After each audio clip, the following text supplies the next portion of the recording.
하나님의 평강에 대해서 여러분하고 좀 나누고 싶습니다.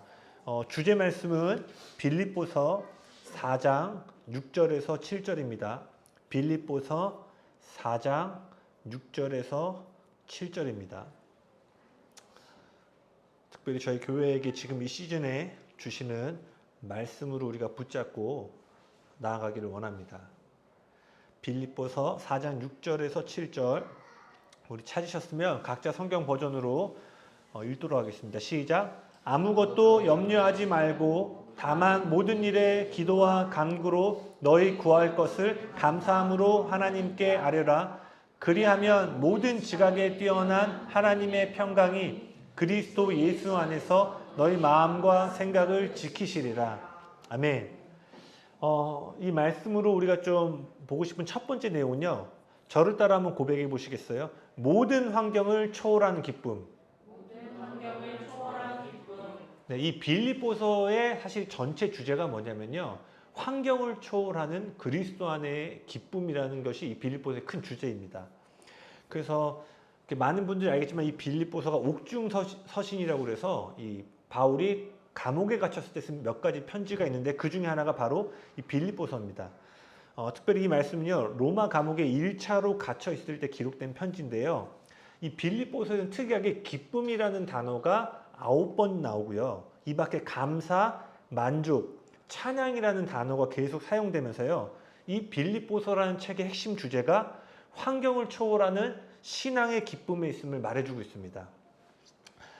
그리고 뭐 이 빌립보서만이 아니라 신약에 가장 많은 이 성경을 기록한 인물이 바울인데요. 바울이 다른 곳에 쓴 편지들은 살펴보면요. 바울이 적어도 6차례의 고난이 아니라 환난을 당합니다. 그리고요. 바울은 굶주림에도 처했고 감옥에 갇혔고 돌로 사람을 때리는 투석형에도 처했고요. 수도 없이 매를 맞고 죽을 위기와 쓰라린 배신을 당하는 등 신체적이고 정서적이고 영적으로 고통을 계속 당하게 돼요. 그리고 고린도서 11장에 보면은요, 뭐라고 되어 있냐면 바울이 40에서 하나를 감한 매를 5번 맞았다라고 되어 있는데요. 이게 뭐냐면 유대법에서 가장 많이 때릴 수 있는 횟수가요, 39대입니다. 그러니까 40대를 가면은 사람이 죽는 걸로 판단을 해서 39대가요, 매로 때릴 수 있는 최고 형량이었어요. 즉 사형을 제외하고 가장 최고형이 뭐냐면 바로 40에서 한 대를 감한 매예요. 이게 어느 정도였냐면요. 이 39대를 때리는 이 형벌이 진행될 때요. 만일 맞다가 사람이 죽으면 때린 사람에게 죽음의 책임을 부여하지 않을 정도로 이 39대 매는 맞다가 죽을 정도의 형량이었던 거예요. 근데 이것을 뭐냐면 5번이나 이것을 경험하게 됩니다.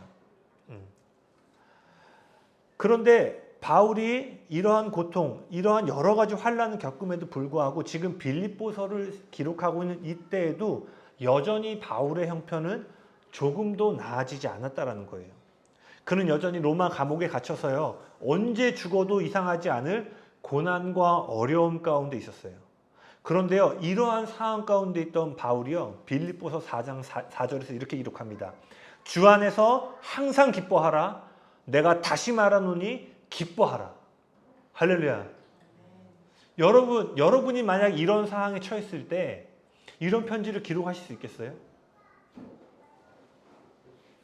우리 인생에도요. 저마다 고난의 시기들을 경험하죠. 아마 저도 있는데 아마 여러분 돌이켜보면요. 와, 그때 내가 어떻게 견뎌서 넘어왔지라고 하는 큰 어려움을 겪으신 분들도 있을 거고 아니면 어쩌면 아직 우리가 마주하지 않은 미래 가운데 우리가 어떤 고난을 겪을지 모르겠어요. 뭐 제 얘기기도 한데 이렇게 적어봤어요. 공과금을 내기 어려울 정도로 재정의 어려움을 겪을 때가 있을 수 있고요.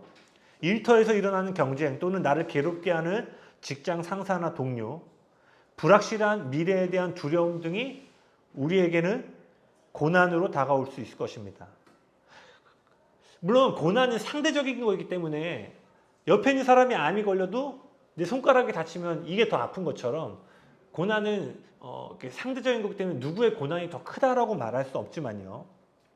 분명한 것은 제가 앞서 말한 바울이 겪고 있는 고문과 죽음과 비교해 볼 때 그가 겪었던 고난과 어려움이 우리가 지금 당면하고 있는 어려움보다는 분명 큰 것 같습니다. 여러분 어떻게 생각하세요? 여러분 동의하시죠? 아마 여기에 비교해 볼 수 있는 게 아마 북한 성도들일 것 같아요. 그때 최근에도 한번 그 조이프에 있을 때 마이크 목사님 오셔서 그 북한 성도분의 간증을 하나 얘기하셨잖아요. 엄마랑 애가 다 예수 믿는다고 하니까 나무에 매달려가지고 막 죽음을 당하는. 그런데 바울은 우리와 비교할 수 없는 어려움 가운데서 빌립보서 4장 12절 13절 한번 보시겠어요? 빌립보서 4장 12절 13절 이러한 상황 가운데 우리보다 비교할 수 없는 어려움 가운데 바울이 이렇게 고백합니다. 빌립보서 4장 12절에서 13절입니다. 같이 읽겠습니다. 시작. 나는 비천에 처할 줄도 알고 풍부에 처할 줄도 알아. 모든 일 곧 배부름과 배고픔과 풍부와 궁핍에도 처할 줄 아는 일체의 비결을 배웠노라. 내게 능력 주시는 자 안에서 내가 모든 것을 할 수 있느니라. 아멘. 바울이 뭐라고요? 이러한 상황 속에서 기뻐할 수 있는 비결을 배웠다라고 말해요. 바울이 이러한 고난과 고통스러운 순간에도 기뻐할 수 있었던 것은요, 저절로 이루어진 것이 아니었다라는 거예요. 그가 남들보다 강한 정신력이 있어가지고 남들보다 고난을 좀 더 잘 견뎌냈던 것이 아니라 바울은 이러한 비결을 배웠다라고 이야기합니다. 즉 사도 바울은요, 이러한 비결을 배운 덕에 어떠한 상황 속에서도 흔들리지 않고 평강을 지킬 수 있었다라고 고백해요. 아마 다음 시간에 제가 이 일체의 비결을 배운 것들 좀 더 깊이 나눌 텐데요. 그래서 여러분도 지난날 또는 앞으로 있을 그날에 정말 그 상황 속에서 내가 다시 말하노니 기뻐할지어다 라는 고백을 누가 할 수 있냐면요, 하다 보면 그냥 믿음이라는 표현을 하다 보면 되는 게 아니라 여러분이 이 일체의 비결을 지금부터 배워나가셔야지만 그 풍랑이 왔을 그때에도 요동하지 않고 주님 안에서 기뻐하는 삶을 유지할 수 있다는 것을 기억하시길 바랍니다. 그래서 이 평강을 좀 더 살펴보기 원하는데요. 또 저를 따라 한번 고백해 보시겠어요? 하나님 나라는 평강 안에 있다. 로마서 14장 17절입니다. 로마서 14장 17절. 로마서 14장 17절 찾으셨으면 저희 한 목소리로 같이 읽어보도록 하겠습니다. 로마서 14장 17절 시작. 하나님의 나라는 먹고 마시는 것이 아니요 오직 성령 안에 있는 의와 평강과 희락이라. 아멘. 바울이 지금 읽었던 말씀처럼 하나님 나라가 어디에 있다고요? 성령 안에 있는데 구체적으로 의와 평강과 희락 안에 있다라고 얘기를 해요. 즉 하나님 나라의 가장 큰 특징 중에 하나가 뭐냐면요, 평강이라는 것이에요. 그래서 여러분이 정말로 추상적인 하나님의 나라가 아니라 하나님 나라의 실체를 경험하기 위해서는요, 바울이 고백했던 것처럼 여러분의 삶에 평강을 유지하는 비결을 반드시 배우셔야 한다는 거예요. 특별히 오늘날과 같이 모든 것이 흔들리고 역사상 어느 때보다도 불확실한 상황을 살아가고 있는 우리에게 이러한 평강의 능력은 더욱 필요한 것 같아요. 그리고 또 저를 따라 한번 고백해 보시겠어요? 평강은 하나님 나라의 공기다. 여러분 예를 들어서 꽃집에 가면 어떻게 돼요? 꽃향기가 막 나죠. 아니면은 쓰레기통이나 흡연실에 가면 어떻게 돼요? 담배 냄새나 쓰레기 냄새가 확 우리의 코를 찌르죠. 즉 특정한 장소에 갈 때 맡을 수 있는 향기가 있다라는 거예요. 제가 믿기로는요, 평강은 뭐냐면요, 하나님의 나라라는 곳에 들어갈 때 맡을 수 있는 하늘의 공기인 거예요.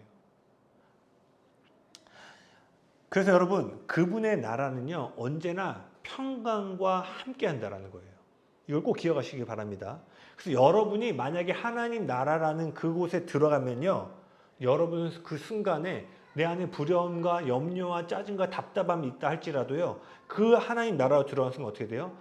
평강을 경험하게 되는 거예요. 아마 그래서 여러분 예배 가운데 어려움을 갖고 왔다던가 불안함을 갖고 왔는데 예배 때, 찬양 때, 아니면 설교 이후에 다시 마음이 회복되어져서 여전히 상황은 그대로 있는데 마음이 회복됐던 경험들이 있으시죠? 그게 뭐냐면 하나님 나라의 산소를 우리가 맞는 곳으로 들어갔기 때문에 일어난 일이라는 거예요. 그리고요, 평강은 단지 마음이 평온한 상태를 의미하는 것이 아니라 하나님 나라의 통치가 실현된 상태를 의미하는 겁니다. 로마서 16장 20절도 하나 볼게요. 로마서 16장 20절입니다. 로마서 16장 20절. 로마서 16장 20절 같이 한번 읽어보겠습니다. 시작. 평강의 하나님께서 속히 사단을 너희 발 아래에서 상하게 하시리라. 여기까지 읽겠습니다. 그 평강에 어떤 권세가 있다고요? 사단을 발 아래에 짓밟는 권세가 평강 가운데 있다는 거예요. 즉 평강은 나 오늘 마음 괜찮아, 나 마음이 여유 있어라는 차원이 아니라 하나님 나라의 통치가 임한 것이 뭐예요? 그 통치의 실현이 평강이라고 성경은 얘기하고 있는 거예요. 그래서 여러분 삶의 원수의 권세와 거짓말이 무너지려면요, 평강이 여러분의 삶에 풀어져야 된다는 거예요. 그래서 여러분 평강은요, 평강의 왕이신 예수님의 통치의 결과라는 사실을 반드시 기억하셔야 돼요. 그래서 누가복음 10장에 보면은요, 예수님께서 처음으로 본인이 항상 제자들과 사역을 다니시다가 처음으로 본인이 가지 않고 둘씩 짝을 지어서 사역을 보냅니다. 근데 여기서 주님께서 되게 놀라운 한 가지 법칙을 말씀하세요. 너희가 둘씩 짝을 지어서 아무것도 가져가지 않고 복음을 전하러 가야 될 텐데 너희가 어느 마을에 가든지 평안을 받을 만한 사람을 만나면 그 집에 들어가서 사역을 하고 평안을 받을 만한 사람을 찾지 못하면 그 마을에서 먼지를 털어버리고 나오라고 얘기를 해요. 한 도시가 하나님의 복음 안에서 변화되는 입구를 어디다 두셨냐면요, 평강을 호스팅할 수 있는 처소를 먼저 찾으셨다는 거예요. 그냥 여러분 이게 되게 중요한 거예요. 그래서 여러분이 하나님 나라의 어떤 물줄기를 여러분 삶에 풀어내기 위해서는요, 그 첫 번째 입구가 뭐냐면 평강을 호스팅하는 거예요. 그러니까 눈에 얘기하지만 우리가 주일날 빼먹냐 안 빼먹냐, 교회를 잘 나가고 있냐 안 나가고 있냐, 헌금을 잘 드리고 있냐 안 주고 있냐가 본질이 아니라 하나님 나라가 들어오려면 뭐가 있어야 된다고요? 평강을 받아낼 만한 상태로 우리가 늘 준비되어져 있어야 된다는 거예요. 다시 말합니다. 한 도시가 그분의 나라를 경험하기 위한 문이 평강 가운데 세워졌다는 것을 여러분 기억하시기 바랍니다. 그리고 다시 한번 말합니다. 여러분 인생 가운데 여러분이 하고 있는 일들 가운데 정말 하나님 나라의 능력과 하나님의 일들이 풀어지길 원하세요? 네. 평강을 모시는 비결을 배우셔야 된다는 거예요. 세 번째 여러분하고 좀 나누고 싶은 부분은요, 저를 따라 한번 고백해 보시겠어요? 평강은 근심의 부재가 아니라 하나님의 임재다. 이게 매우 중요해요. 대부분의 사람들은요, 평강을요, 문제나 갈등이 없는 상태로 생각합니다. 이런 거죠.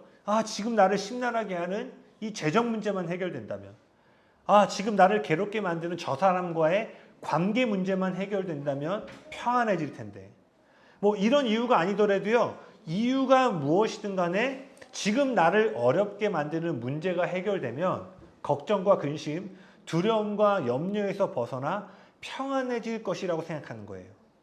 그래서 여러분 요즘 나오는 자기계발 서적들 보세요. 염려와 근심, 두려움을 극복하는 해결책들을 막 담아내는 책들이 많이 나옵니다. 근데 그런 책들의 공통점은 뭐냐면요, 부정적인 생각을 버리라는 거예요. 그래서 몇 년 전에 그 베스트셀러에 올랐던 책이 하나 있었는데 그게 뭐냐면, 혹시 신경 끄기의 기술이라는 책 아세요? 네. 예. 그게 2017년인가 나와서 베스트셀러가 됐는데 책 제목 자체가 뭐냐면 신경 끄기의 기술이에요. 그 책을 쉽게 얘기하면요, 지금 너를 어렵게 만들고 불안하게 만드는 그 모든 신경들로부터 차단을 하라는 거예요. 여러분 이게 지금 되게 좋은 컨디션이에요, 여러분.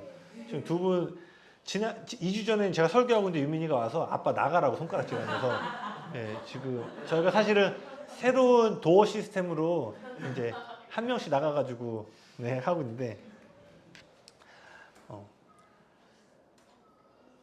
우리 인생의 세상은요, 도움되지 못하는 관계를 끊고 도움되지 못하는 생각들을 차단을 하라고 얘기를 해요. 물론 이러한 것들이 평강을 소유하는 데 도움을 줄 수 있습니다. 우리 부정적인 시그널들을 끌어내는 건 중요하죠. 그러나요, 이러한 접근은 얼마 못 가 깨지고 말 거짓 평강이에요. 왜냐하면 성경이 말하는 평강은요, 근심의 부재가 아니라 하나님의 임재에 대한 것이기 때문이에요. 빌립보서 4장 9절 한번 보시겠어요? 빌립보서 4장 9절. 빌립보서 4장 9절. 빌립보서 4장은 나중에 여러분이 계속 좀 묵상해 보시면 좋을 것 같아요.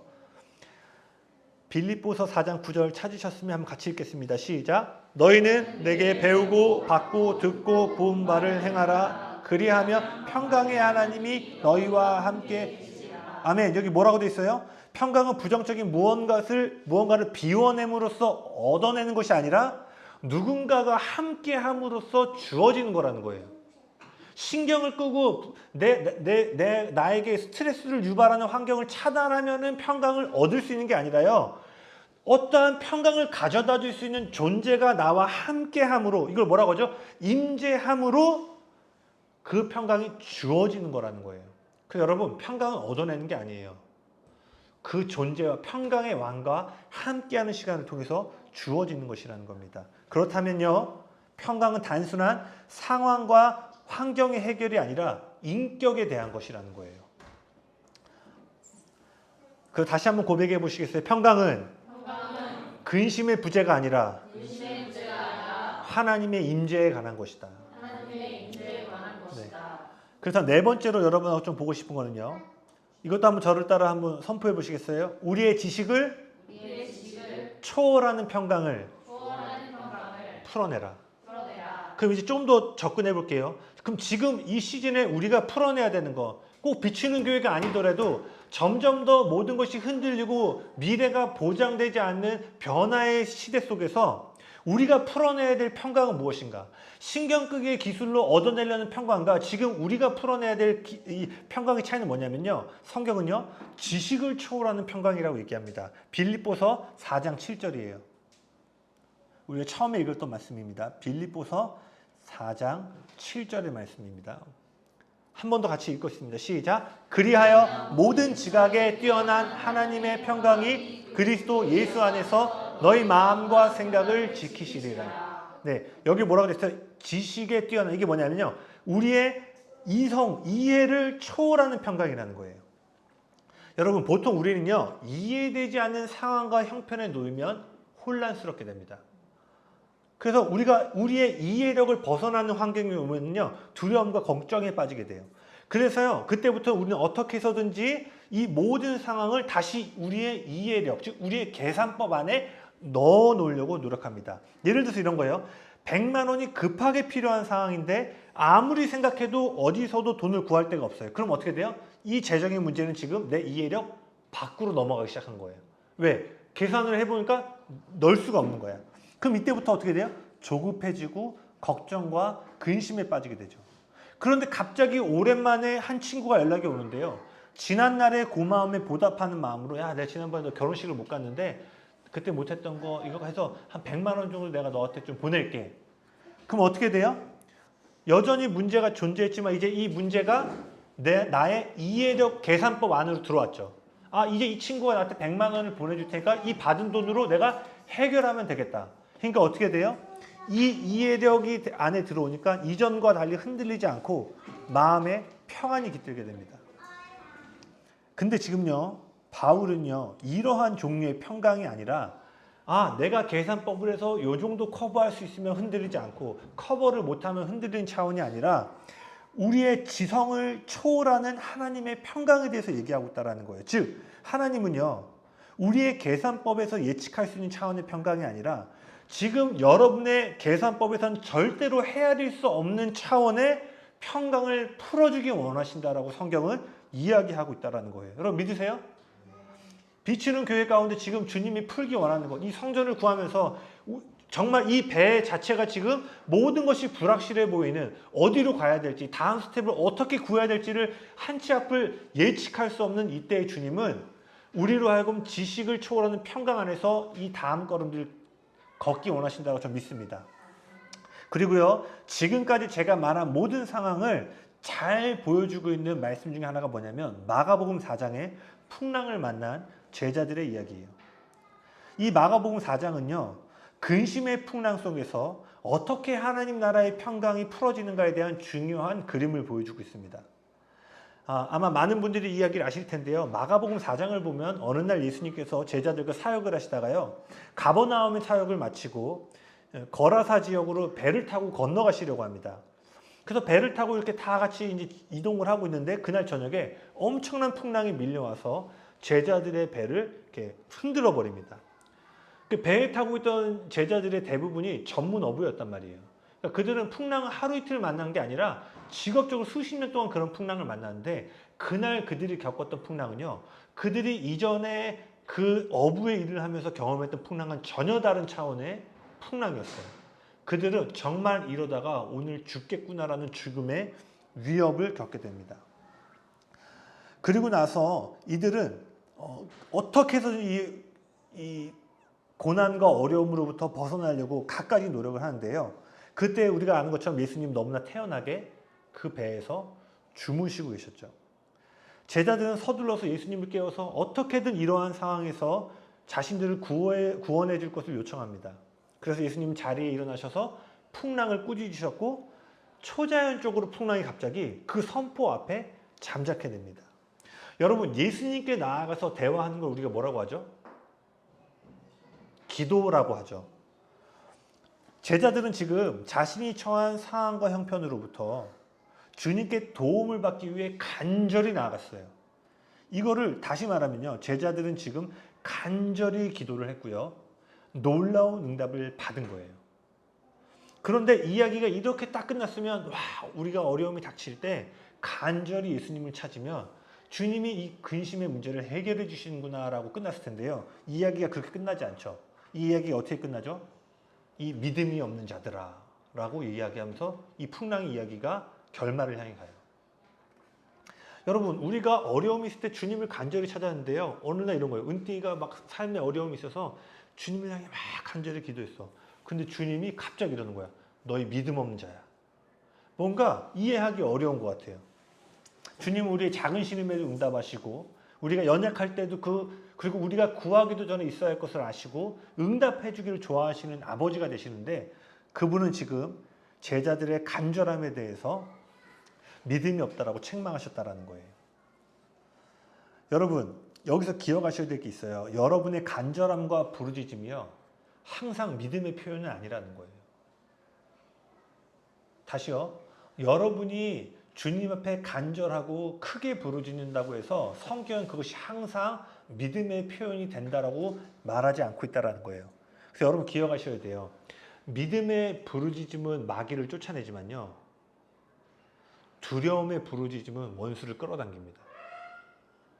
그래서 무조건 큰 소리로 기도한다고 역사가 일어나는 게 아니라 내가 지금 두려움 가운데 소리치고 있는가 아니면 믿음 가운데 선포하고 있는가를 보셔야 된다는 거예요. 그래서요, 여러분 기억하셔야 될게요. 믿음 없는 간절함은요, 진실될 수는 있지만요, 산을 옮기지는 못합니다. 다시요. 간절한 기도는 진실될 수는 있지만 산을 옮기지는 못해요. 하지만 믿음 없는 바람은 다시요. 믿음이 있는 그 간절함은요. 오직 그러한 간절함만이 산을 옮길 수 있다는 거예요. 그래서 우리 뭐예요? 우리가 구해야 될 것은 간절함만이 아니라 믿음의 터 위에 세워진 간절함을 가져야 된다는 것입니다. 아멘이십니까?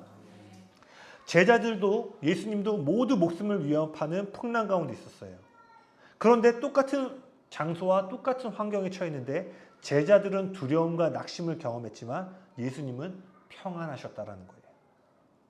제자들은 배 밖에서 일어나는 풍랑이라는 문제를 해결하면 평강을 얻을 수 있다고 생각했죠. 그러니까 어떻게 해요?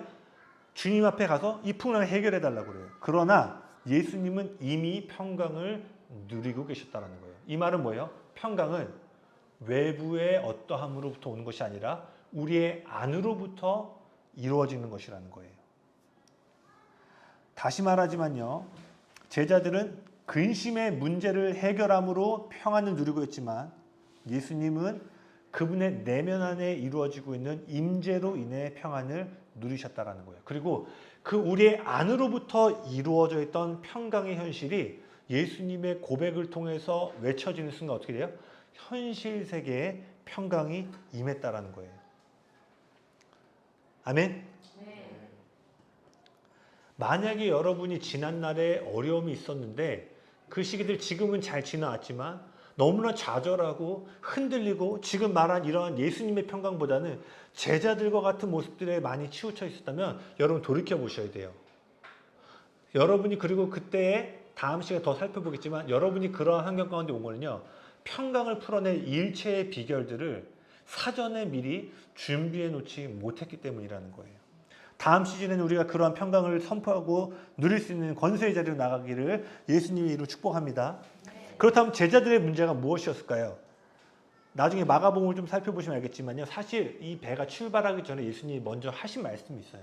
오늘 내가 배를 타고 너희와 함께 저 건너편으로 갈 것이다 라고 말씀하셨어요. 여러분, 주님이 저 건너편으로 간다 하면은 중간에 무슨 일이 있어도 반드시 어떻게 돼요? 건너편으로 가기 마련이에요. 즉, 지금 제자들은 이미 바다를 건너갈 약속의 말씀을 받았다라는 거예요. 예수님이 제자들을 꾸짖으신 근본적인 이유는요. 그들이 진실되지 않아서 꾸짖은 게 아니라 그들의 생각과 마음 가운데 이미 예수님이 하신 말씀을 새겨두지 않았기 때문이에요. 그들의 문제는요. 예수님이 지금 배를 타고 오기 전에 제자들에게 하신 말씀보다 지금 자기들의 눈앞에 펼쳐진 풍랑을 더 큰 실체로 바라봤기 때문이라는 거예요. 그들은 자신들이 이미 가지고 있는 해답보다요. 눈앞에 펼쳐진 문제를 더 크게 인식한 거예요. 거친 풍랑의 문제처럼 보였지만요. 진짜 문제는요. 그들 안에 예수님이 하신 말씀보다 내 눈앞에 펼쳐진 문제를 더 크게 여겼다는 거예요. 그래서 여러분 기억하셔야 돼요. 여러분이 임재에 놀라기보다 문제에 놀라기 시작하면요. 원수가 우리의 삶 가운데 들어오게 됩니다. 잘 전달되고 있나요? 우리가 그분 임재 앞에서 놀라고 그분을 송축하는 것보다 문제 앞에 더 놀라기 시작할 때요. 우리의 간절함은 믿음 없는 간절함이 될 수 있다는 거예요. 여러분 우리의 간절함은 다시 말합니다. 이제 진실함을 넘어서 그분이 이미 우리에게 하신 약속의 말씀에 닷을 내려야 된다는 거예요. 예수님은 그들이 단지 문제 앞에서 해결을 필요로 함으로 부르짖는 것을 원치 않으셨어요. 물론 그 이야기를 보면 예수님은 응답하셨어요. 하지만 그것은 제자들의 믿음의 결과가 아니라 그들을 향한 예수님의 긍휼의 응답이었다는 거예요. 예수님의 갈망은 뭘까요? 그럼 그날 그 배에서 예수님이 제자들을 통해 진짜 보기 원하셨던 건 뭘까요? 지금 원래 보기 원했던 그림에 못 미치니까 책망을 하신 거잖아요. 주님이 보기 원하셨다는 건 뭐냐? 제가 믿기는 뭐냐면요. 제자들이 예수님과 같이 약속을 선포함으로 예수님이 아니라 제자들을 통해 풍랑이 정복되는 것을 주님이 보기 원하셨다고 믿어요. 왜냐면요. 여기 말씀 잘 안 적었는데 요한복음 14장 12절일 것 같은데 맞을까요? 한번 찾아볼래요? 요한복음 14장 12절? 내가 진실로 너에게 이르노니 맞나요? 나를 믿는 자는 같이 읽어볼까? 시작. 나를 믿는 자는 내가 하는 일을 도모할 것이요 또한 이보다 큰 것도 하리니 이는 내가 아버지께로 가리라. 아멘. 여러분 정말 이 말씀 믿으세요? 여러분을 향한 예수님의 지금도 갈망은 뭐냐면요. 그 어려움에 주님 어떻게든 도와주세요가 아니라 내가 한 것처럼 이미 주님께서 이 복음서를 통해 자신이 행하신 모든 일들 그 하나님 나라의 기준을 제시하셨어요. 그 일 나아가서 뭐야? 이보다 더 큰 일을 우리를 통해 위해서 풀기 원하신다라고 말한 거예요. 즉 예수님은요. 이 풍랑 앞에서 제자들이 예수님과 같이 반응하기를 원하셨다라는 거예요. 하나님은 우리에게 기대하는 삶은요. 두려움에 근거하여 기도하는 삶이 아닙니다. 여러분 기억하셔야 돼요. 두려움은 하나님이 일하시는 방식이 아닙니다.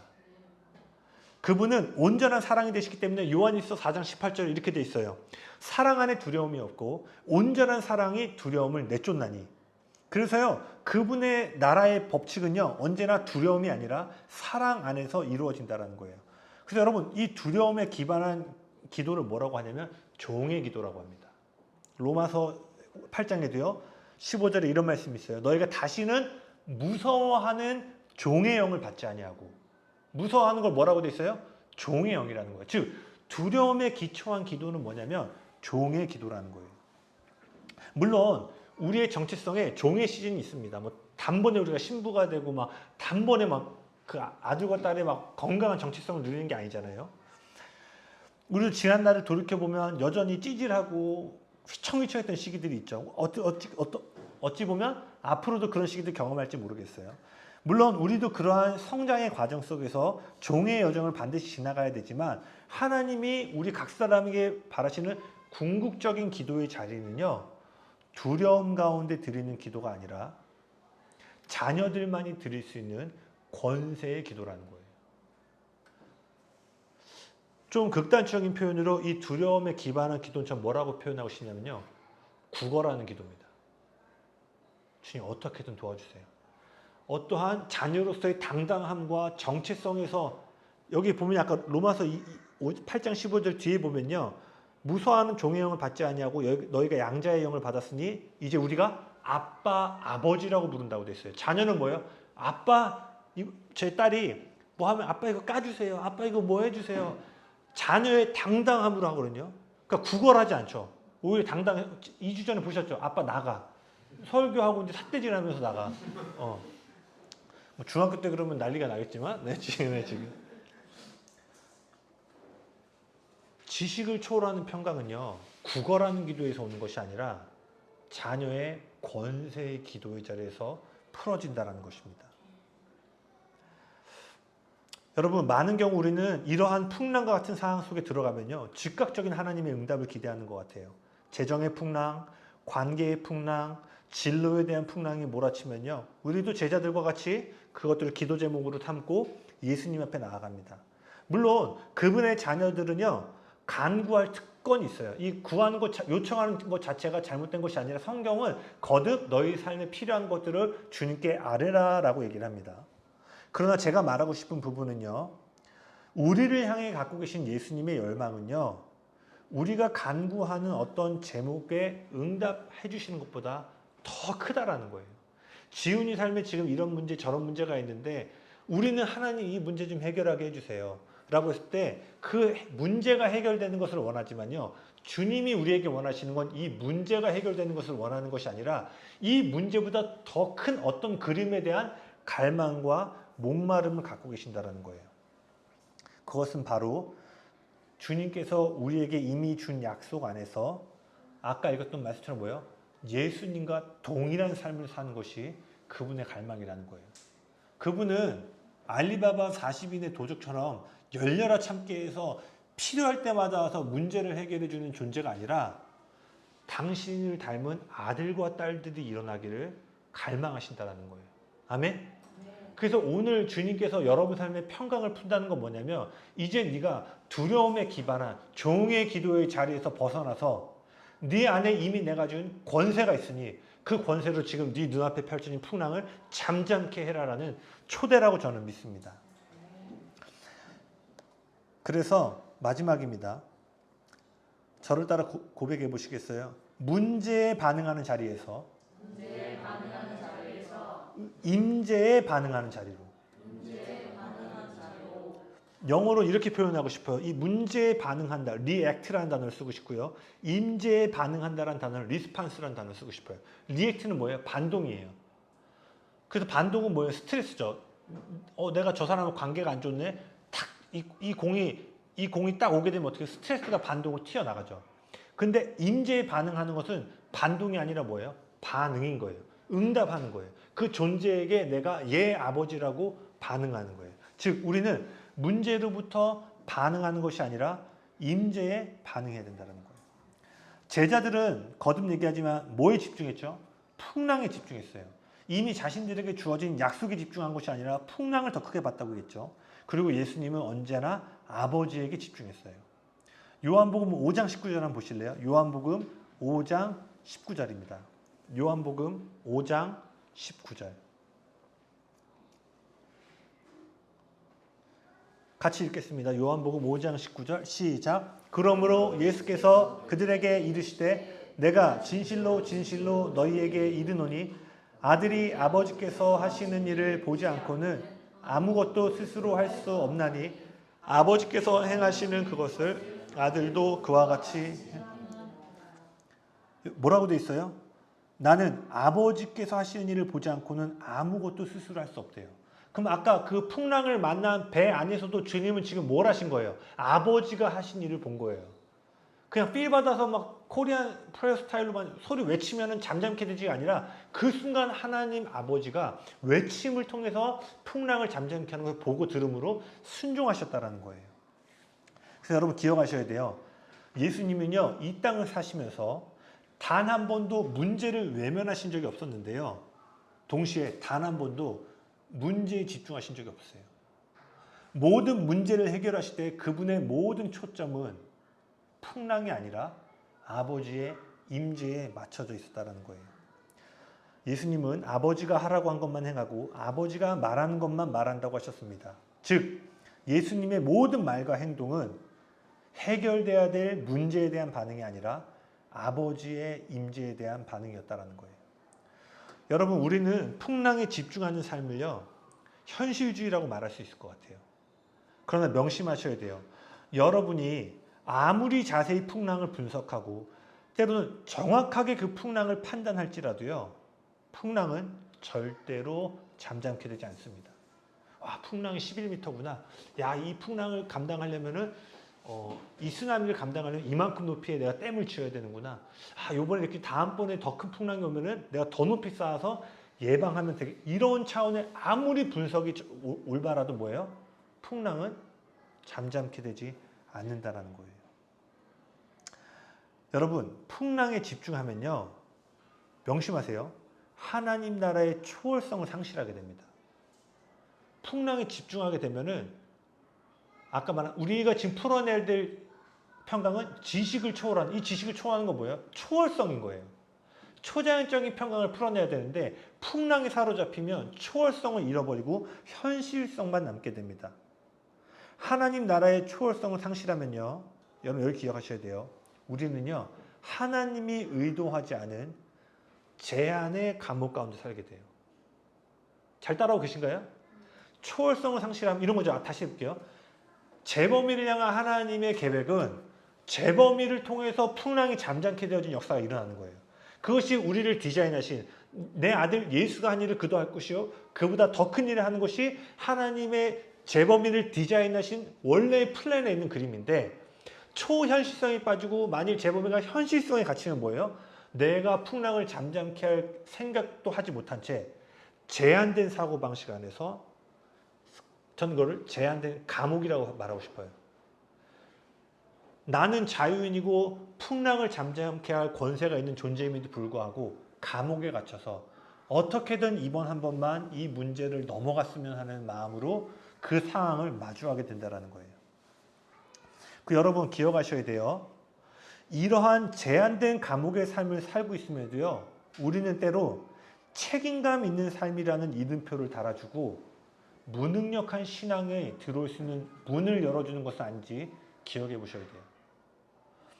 성경 말씀에 많은 믿는 자들에 대해서 경건의 모양은 있지만 능력이 없는 사람에 대해서 얘기합니다. 우리 삶에 여전히 무능력한 삶을 살고 있음에도 불구하고 우리가 어떻게 그 무능력의 영이 들어오게 하냐면요, 현실에 대한 책임감이다라고 말하면서 그 문을 열어주는 거예요. 지금 잘 전달되고 있는 거 맞죠?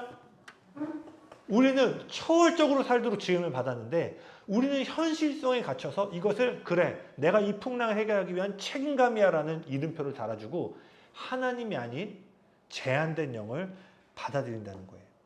다시 말하지만 우리에게 진정한 필요한 답은 뭐예요? 풍랑에서 오지 않는다는 것입니다. 문제에 집중한 제자들은 두려워 떨었지만 임재에 집중한 예수님은 풍랑을 다스리셨습니다.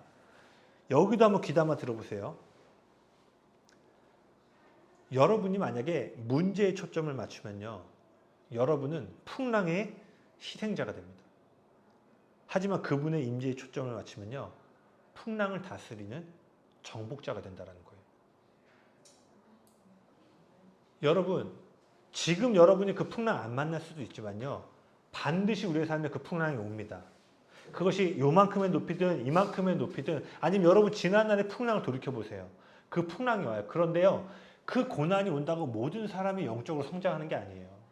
그 풍랑 가운데 저도 그런 적이 있지만 꼬그라지는 경우도 있고요. 그 꼬그라지 가운데 쫙 살아나는 경우도 있고 어떤 사람은요. 이것이 늘 도약대가 되어서 고난을 통해 주님을 향해 더 높이 올라갑니다. 이게 뭐예요? 맨 처음에 읽었던 바울이 그 어마어마한 죽음의 위험 앞에서도 뭐라고 해요? 내가 다시 말하노니 기뻐하라라고 말할 수 있다는 거예요. 여러분 풍랑의 희생자가 되길 원하세요?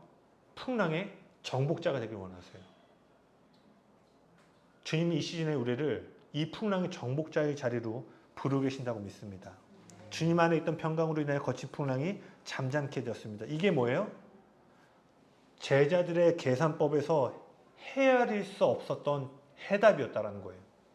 그날 과연 제자들이 예수님이 큰 소리를 외치면 풍랑이 잠잠게 될 거라고 계산했을까요? 없었죠. 왜냐? 이전에도 이후에도 이런 걸 본 적이 없었기 때문에. 이게 뭐예요? 그 순간 지식을 초월하는 하나님의 평강이 예수님을 통해 풀어진 거예요. 그 마가복음 4장에 제자들이 받았던 평강은 그들이 이전에도 이후에도 결코 계산법에서 도출해낼 수 없었던 해답이었다는 것입니다. 성경은 말합니다. 이 평강을 너희에게 주기를 원한다. 우리의 힘과 노력으로 얻어낼 수 있는 차원의 평강이 아니라 그분의 임재 안에서만 가능한 평강을 오늘 우리에게 주기 원하십니다. 결론입니다. 하나님 우리가 언제나 두려움과 조급함 가운데 평강을 찾기 원치 않으세요. 저도 지난주에 고백했잖아요. 처소를 구하는 이 일들, 또 이 교회를 이끄는 사람으로서 진짜 뭐 작은 것 기부운영 수준에 빨리 떼어줘야 되는데, 그러니까 저도 막 교단 가입하는 곳에서 나도 그 조급함을 느꼈다. 그래서 와이프도 저한테 오빠 좀 조급한 것 같다. 그래서 맞다, 내가 조급했다. 근데 여러분 저도 이것은 제가 가르치려고 하는 게 아니라 저도 이걸 준비하면서 맞다. 내가 다시 이 자리로 가야 되는 걸 고백했어요. 주님은 지금도 앞으로도 여러분이 두려움 가운데 구걸하는 기도가 아니라 권세의 기도 자리로 나오기를 원하십니다. 주님은 지금 여러분에게 이해력을 초월하는 평강의 능력을 주기 원하십니다. 그리고요, 그 능력은요,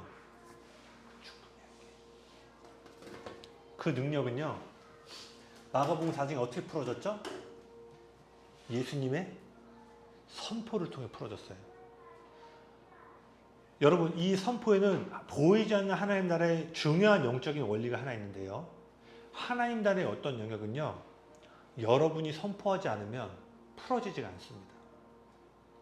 그날 예수님이 큰 소리로 소리치면 파도가 기가 있어가지고 아이고 저기 우리 주님이 잠잠케 하라고 했으니까 내가 듣고 잠잠케 돼야지라고 한 걸까요? 파도는 들을 수가 없어요. 근데 왜 예수님이 큰 소리를 꾸짖으셨냐면요, 하나님 나라의 어떤 영역은요, 여러분이 입을 열어야지만 풀어지도록 주님께서 계획해 두신 거예요. 그래서요, 우리의 지식을 초월하는 평강은요, 여러분이 선포할 때 풀어진다는 걸 기억하셔야 돼요.